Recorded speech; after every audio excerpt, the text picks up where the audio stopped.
Hi everyone, I have a really fun video today. I will be creating a recipe scrapbook. The first half of this video I'll be cooking, and the second half I'll show you the process of creating these pages. The recipe I'm using is coming from this Gooseberry Patch calendar. Every month has a different recipe to try with instructions, and I thought it was the perfect time to try this since it's the start of a new year. I'm starting off taking these pre-made pie crust. This comes with a pack of 2, and I love the Pillsbury brand because it's so good and flaky. It also calls for a 9-inch pie dish. This is the closest I could find in my kitchen, and I'm just placing one pie crust over the bottom. I did not cut off any excess crust because I like my crust to be really thick. Next, I'm cutting 1/2 of an onion. One thing to know about me is I rarely follow measurements exactly. For certain ingredients, I'll add more or less depending on my preferences. So this video is not meant to be a cooking video, I'm totally just doing it for fun. Other ingredients the recipe calls for are vegetables I used frozen, cooked chicken that I made the night before, the onions, and one ingredient I thought was unique was sour cream, but it honestly added the best flavor. And lastly, 2 cans of cream of chicken soup. All the ingredients in this recipe are super simple, and comfort foods are my absolute favorite. After everything is added, I'm just mixing it all together, making sure everything is well incorporated. And now it's ready to go into the pie dish. Here, I'm scooping all of the filling into the bottom of the dish, trying to make an even layer all around.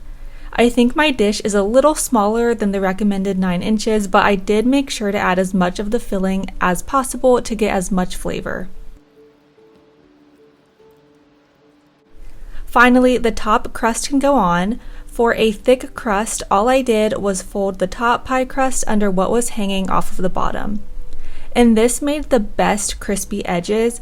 I have also never made a homemade pie like this before, so I watched a lot of videos on how to crimp pie crust.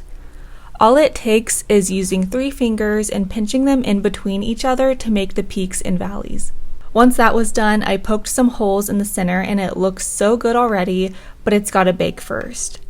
I preheated the oven to 350 degrees, and while it bakes, I'm going to start on my recipe pages. I found these pie-shaped die cuts in my stash and thought they would be so perfect. I typically only use these during Thanksgiving, so it's nice to find another use for them. All of my supplies I'm using will also be linked below in case you're interested. For the colors, I'm just using different shades of brown that are the closest match to the actual pie that I made. As always, I'm using acid-free paper glue to glue the pieces together, and the best part is that it dries clear and prevents any warping.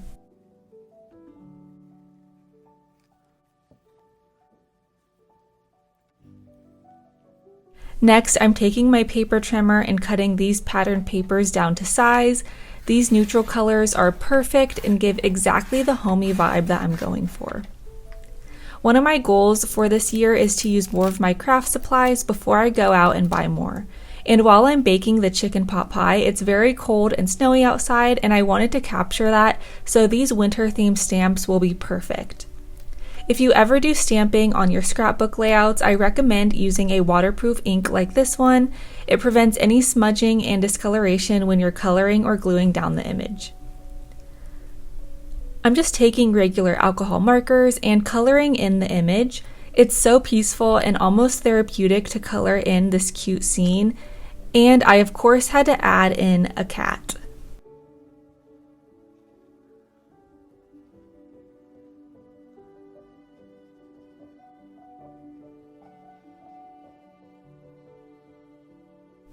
Finally, it's time to assemble everything. I'm just taking some tape and layering my papers on top of one another. Usually when I have 2 busy patterns on one page, I do like to break it up by adding a solid color in there somewhere, and the light brown pieces are where I will put the photos. I also wanted to make sure I had space to journal. Specifically, I loved the idea of writing down the dates and occasion of when I bake this pie, which is what this journaling card will be used for. This is really where the memory keeping comes into play. That way I can keep track of whenever I'll bake this pie for a birthday, anniversary, dinner party, or whatever. It took about 45 minutes for the pie to finish baking, and I was able to get this layout done just in time. Of course, before I took a bite, I had to snap a photo of the before and after. This pie turned out so good. The filling was delicious and the crust was crispy. If you liked this video and want me to make more videos, let me know in the comments and I will see you next time.